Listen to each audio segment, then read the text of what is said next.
Hey, this is Mad Movie Mark on the Mad Movie Mark Movie Review. Thank you for joining me as I review the 1980 French animated movie, The King and the Mockingbird. Bravo, bravo, bravo. Hey, well, thank you. Thank you very much. That's very nice of you. I'm reviewing every movie that has 100% fresh rated Rotten Tomatoes. I'm giving them all a score of 1 to 10. After I watch them and score them all, I will rank them from worst to best.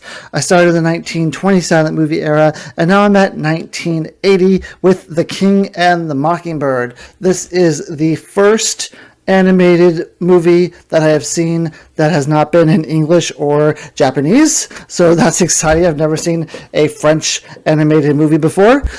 This movie is said to have been a huge influence on Miyazaki, who directed a lot of the big Japanese animated movies that I have seen, and it's based on a Hans Christian Andersen fairy tale, so there's a lot of pluses here. There's a lot of really good reasons why this movie should be fantastic.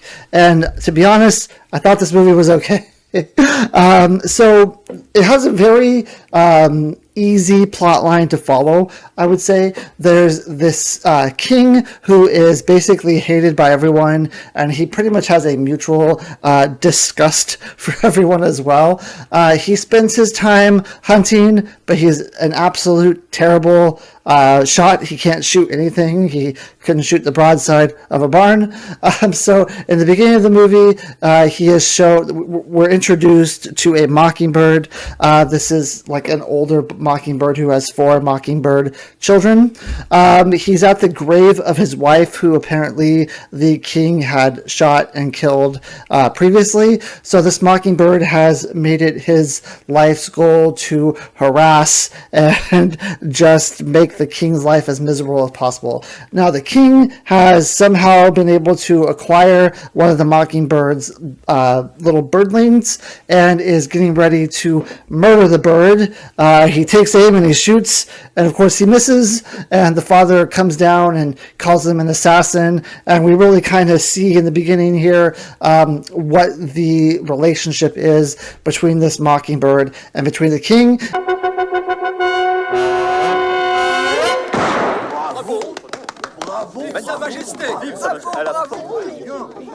And if you're an animal lover like me, it gives you even more reason to just hate the character of the king. After this happens, there's a few scenes where the king is traveling around his house. His house is this huge technological wonder with elevators that go everywhere, kind of like Gene Wilder's Willy Wonka, where it goes sideways and thriceways and up and down and diagonal. It has elevators that go everywhere. It's a thriving metropolis of a kingdom that he lives in, and it is surrounded by just like statues and figurines and just everything with his face on it. So he's an incredibly vain king who loves looking at himself. He even has like a factory where all they do all day is create like statues of him. So I would say, like, somewhere in the middle of the movie, we're introduced to this plot where the king has 2 paintings. One is of a shepherdess and the other one is of a chimney sweep. At night, these paintings come alive, and we learn that the chimney sweep and the shepherdess are in love with each other. They end up running away together, and much to the dismay of the king, who is in love with the shepherdess, so he sends out a group of yes men, a group of guys who just do his bidding. Whatever he says goes. He sends them out to find the shepherdess. Une charmante petite bergère, à qui je porte un tendre intérêt, a été enlevée par un misérable petit ramoneur de rien du tout. Je veux, j'ordonne, j'exige que vous les retrouviez dans les plus brefs délais, j'ai dit. While out trying to look for the shepherdess, they eventually catch her. They imprison the chimney sweep. They end up catching the mockingbird, and they imprison him as well. We are introduced to this giant robot wrecking machine type of thing, and it all plays out at the end. The king ends up getting killed by his own giant robots. The shepherdess and the chimney sweep end up together, and happy ending all around. So what do I think of this movie? I really appreciate that this movie has a very easy plot to kind of understand and to follow, especially after watching Breaker Morant for my last review, which I thought was not as easy to follow. So I'm very happy that there's a very easy plot line here, but that comes with its problems for me. None of the characters have any arc, really. Only I would say the king has any real depth to him, where you kind of figure, you see where he lives, you see what he enjoys doing, you see the kind of person he is, you see how he treats other people.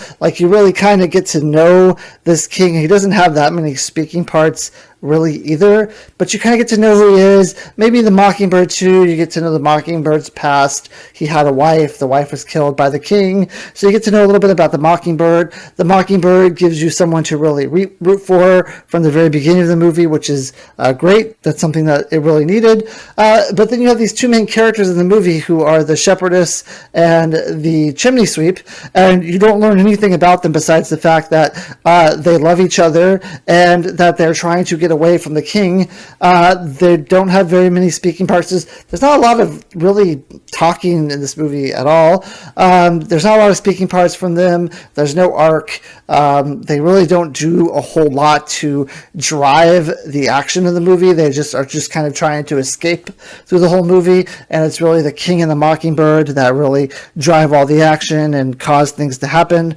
I really would have preferred to know something about these characters. They're really very, very one-dimensional characters, and it's kind of sad that would be the case. And then later on, you're introduced to a pack of lions. They end up becoming an integral part of the movie. There's also this guy who plays, plays that kind of box with the wind-up thing on it, and he's blind, but he keeps saying that the birds are going to come and save the day. The birds are going to free them or something. He's very interested in the birds being this group that's going to lift everyone up. And I never know what he means by this or why this is the case. Now, at the end of the movie, it is the Mockingbird that kind of is the hero and kind of helps. He really does save the day, but I don't know how this blind person would know that, or what the backstory is behind that. Is there something with the Mockingbird or just with the birds in general in the town that led him to believe that he was going to save the town? I have no idea. It was very confusing, that part of the movie. But there are things that I really enjoyed about this movie. First of all, the animation is something that you don't really see at this time. We're going to see another movie, or I'm going to watch another movie that's 100% fresh rating called Grave of the Fireflies, which definitely has a different kind of animation, and this is really a unique style of animation. Now, I know this movie, it was put on hold for a very long time. I think they started developing this movie in the 50s, and then it got put on hold, and then 20 years later in the 70s, or in the 80s, 1980, it finally got released. So I think there's art that's taken from the 50s and combined with art from the 80s. I thought it looked well. It didn't clash for me at all. I wouldn't have known that was the case had I not gone back and done some research that the movie was part 50s and part 80s. I wouldn't have guessed that it looked flawless to me. I really enjoyed the animation. I really loved how the city looks in this movie. Like I said, the complicated elevator system. He has a fantastic kingdom where his throne can just it's on a motor and it just drives around.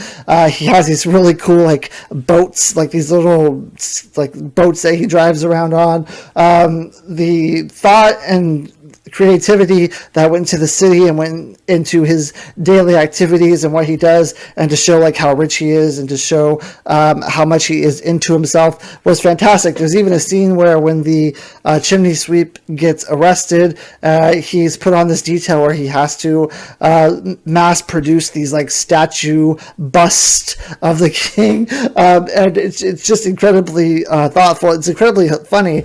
There's also a running gag which I really enjoyed and I really appreciated. Sort of like Buster Keaton, when Buster Keaton, I think it was in The Navigator where he kept losing his hat, or in The Cameraman where he kept taking a ladder and smashing it through the window. There's like this running gag throughout the movie where the king has these trap doors just everywhere. Like whenever is convenient, he has a trap door, and if someone's like mouthing off to him, or if he just gets annoyed by someone, or if he just realizes that he doesn't want to talk to someone, or he's bothered by someone, he just like pushes a button and this trapdoor opens beneath them and they fall in the trapdoor, which I thought was hilarious because they're in such ridiculous places. Like wherever it's convenient, there's just a trapdoor there, and I really enjoyed that gag through the movie. I thought it was hilarious, and throughout the movie I thought a lot of the things that the king did was so ridiculous that it was funny. Like he is a jerk and everyone hates him and he's very into himself, but it's just, to me, the way he does it is just hilarious. It's so smug, and it's like you just have to see it. It's hilarious. It's funny. That being said, like I wish there was more depth to the characters. The art, like I said, the artwork was great. The writing's good. There's not a whole lot here, though. It's a very easy plot. The characters being one-dimensional, you kind of know where they're going. You kind of know what's going to happen. As long as you know you're ready that there's not going to be any twists or turns, and it's going to continue down this very easy to follow path and this very easy to guess path. There's no overthinking in this movie. It doesn't leave you thinking about anything. It's just you watch the movie, you enjoy it, it's over with, you move on with your thing. So it was good. It wasn't great. I was really hoping that this would be a great movie. It was really hyped up. I really thought that it's just like a very popular movie, and that it would be fantastic, but it wasn't. It was okay. I'm going to give it an 8 out of 10. I hope you join me next time when I review a movie called Babylon. Now, not the recent Babylon, but this is a movie from the 1980s called Babylon. Thank you. I hope you have a great day.